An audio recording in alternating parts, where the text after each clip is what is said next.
ஆலயங்களில் பலி கொடுப்பது தேவையா? நான் ஒன்று கேட்குறேன். பலி என்பது என்ன? அப்படி ஒரு உயிரை துடிதுடிக்க வெட்டி கொலை செய்வது. அப்ப நீ கொலைகாரன் தானே? கொலைகாரனுக்கு சாமி வரம் கொடுக்குமா? இல்ல சாமி இந்த உயிரை கொல், அப்போதான் நான் உனக்கு வரம் கொடுப்பேன்னா நீ எங்கிட்ட சாமி? உன்னை நான் எப்படி கும்பிடுவேன்?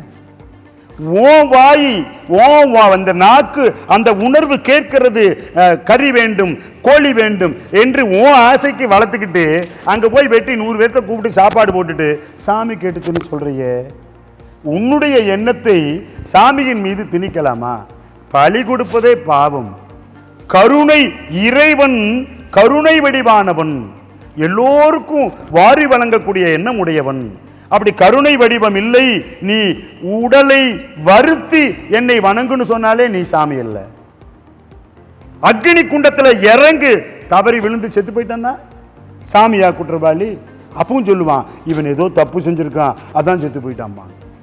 எல்லாம் நாம் செய்துவிட்டு பழியை சாமி மேல போடுறது.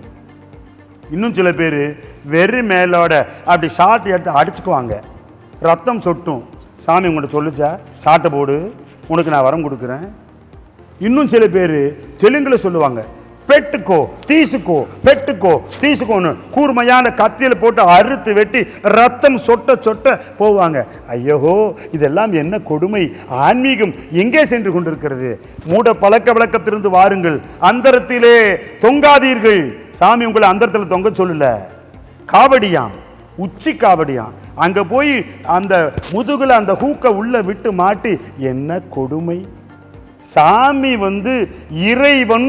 இப்படி நீ அந்தரத்தில் தொங்கு. இன்னும் சில பேர் முதுகு தண்டுவடத்துக்குள்ள அந்த இதை விட்டு ஆட்டாங்கல்ல இழுத்துட்டு போவான். ஐயோ, என்ன வழிபாடு என்கின்ற பெயரிலே முட்டாள்தனம் அதாவது நிறைய வந்துருச்சு. அதெல்லாம் இருக்கக்கூடாது. இறைவன் கருணை வடிவானவன், உதவி செய்யக்கூடியவன். நாமும் அந்த கருணை உள்ளத்தோடு எல்லா உயிர்களையும் நேசிக்க வேண்டும். அதைத்தான் ஜீவகாருண்யம்னு சொல்றாங்க. வள்ளலார் அதைத்தான் சொன்னார். பிற உயிர்களுக்கும் நமக்கு எப்படி உயிர் இருக்கிறதோ அதற்போல அதே அளவு தான் உயிர் இருக்குது. உயிர்களை தொந்தரவு செய்யாதீர்கள், முடிந்த அளவுக்கு அந்த உயிர்களுக்கு உதவுங்கள் என்று சொல்கிறார். ஆகவே கோவிலில் பிற உயிர்களை கொலை செய்வது பாவம், அதை செய்யாதீர்கள். விதியை மாற்றுவோம் சித்தர்கள் வழியில். அன்பானவர்கள் அனைவருக்கும் பணிவான வணக்கங்கள். நம்ம பல்லடத்துல விதியை மாற்றுவோம் சித்தர்கள் வழியில் மே மாதம் 22ஆம் தேதி வெள்ளிக்கிழமை காலை 9 மணி முதல் மாலை 5 மணி வரை பல்லடம் கோயம்புத்தூர் சாலையில் அமைந்துள்ள வனம் ஃபவுண்டேஷனால் ஏற்படுத்தப்பட்டுள்ள வனாலயத்தில் விதியை மாற்றுவோம் சித்தர்கள் வழியில் ஒரு நாள் வாழ்வியல் பயிலரங்கம் அங்கு நடைபெற இருக்கிறது.